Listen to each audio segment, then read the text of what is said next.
રાજકોટમાં double murder કેસનો આરોપી 12 વર્ષે ઝડપાયો છે। પોલીસને સફળતા હાથ લાગી છે। આરોપીને ઝડપી પાડવામાં આરોપી પવન ઉર્ફે પ્રવીણ રામશંકર શર્માએ તીક્ષ્ણ હથિયારથી હુમલો કરી પત્ની અને કાકીને મોતને ઘાટ ઉતાર્યા હતા।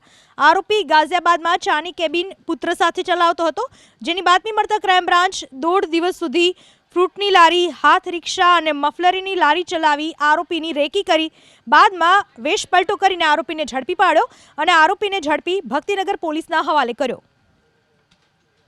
વર્ષ 2012ની અંદર પ્રવીણ અને દીપક તે બંને દ્વારા પોતાના ફેમિલીની અંદર જ તે ઘર કંકાસને લઈને 2 લોકોની હત્યા કરવામાં આવી હતી, જેની અંદર પ્રવીણની પત્ની જે છે મધુબેન અને કાકીજી સાસુ રંજનબેન આ બંનેની હત્યા થઈ હતી અને આ બંનેની હત્યા કર્યા બાદ આ પ્રવીણ ઉર્ફે પવન એ નાસી ગયેલો હતો। અમને માહિતી મળી કે આ પ્રવીણ ઉર્ફે પવન જે છે તે યુપીમાં હોવાની સંભાવના છે।